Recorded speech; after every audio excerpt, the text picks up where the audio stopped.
¿Qué es el apeiron? Para Anaximandro, el origen de todas las cosas no podía ser simplemente el agua, el fuego, el aire o cualquier otro elemento determinado. El principio de la realidad debía ser algo anterior a todas esas diferencias. Lo apeiron, aquello que carece de límites o determinaciones precisas. De él surgen los contrarios que forman nuestro mundo y, con el paso del tiempo, a él regresan. Así, hace más de 2500 años, Anaximandro planteó una pregunta que sigue siendo profundamente filosófica. ¿Cómo puede surgir la multiplicidad de un principio que no es ninguna cosa determinada? Anaximandro de Mileto, siglo VI a.C., sostiene que el principio, arche asterisco, de todas las cosas es el asterisco apeiron asterisco asterisco, to apeiron. El término puede traducirse como lo ilimitado, lo indefinido o lo indeterminado. Esta propuesta representa un avance importante respecto de Tales, pues Anaximandro no identifica el principio de todas las cosas con un elemento determinado, como el agua, sino con algo que se encuentra más allá de las determinaciones particulares de los elementos. ¿Por qué Anaximandro propone el apeiron? El mundo que experimentamos está constituido por contrarios, caliente y frío, seco y húmedo, ligero y pesado, etc. Si el principio de todas las cosas fuera uno de estos elementos determinados, resultaría difícil explicar cómo puede surgir su contrario. Si, por ejemplo, el fuego fuera el principio de todo, habría que explicar de dónde procede aquello que es contrario al fuego. Anaximandro parece buscar, por ello, un principio que sea anterior a la diferenciación entre los contrarios. El apeiron no debe entenderse simplemente como un elemento más, semejante al agua, al aire o al fuego. Precisamente porque estos elementos poseen características determinadas, ninguno de ellos puede desempeñar adecuadamente la función de principio universal. El apeiron, en cambio, es aquello que no está limitado por ninguna de esas determinaciones particulares. De él pueden surgir los diferentes elementos y, con ellos, la multiplicidad de las cosas que constituyen el cosmos.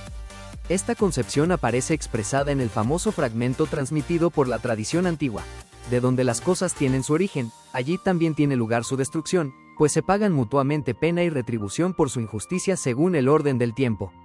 La formulación es particularmente interesante porque describe el nacimiento y la destrucción de las cosas mediante un lenguaje de justicia, compensación y retribución.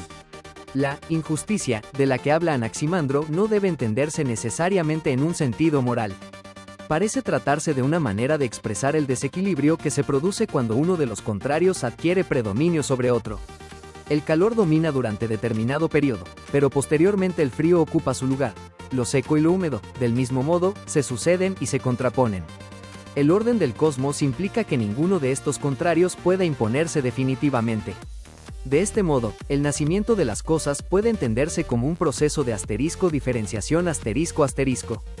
El apeiron constituye el principio indeterminado del cual surgen las determinaciones, aparecen los contrarios y, a partir de ellos, se constituye el mundo que conocemos. Pero esas determinaciones son temporales. Las cosas que surgen terminan destruyéndose y retornan al principio del que proceden.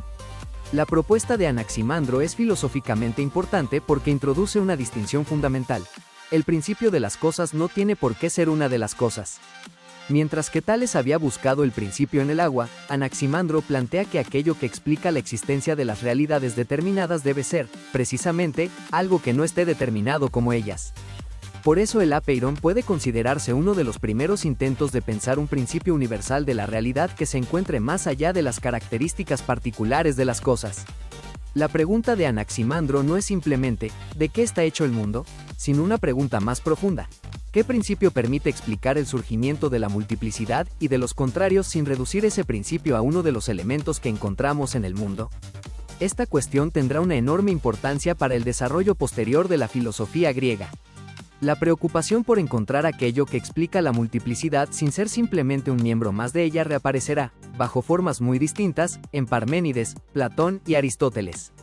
En este sentido, el apeiron de Anaximandro constituye uno de los primeros momentos en la historia de la filosofía en los que el principio de la realidad comienza a pensarse como algo distinto de las cosas determinadas que constituyen el mundo.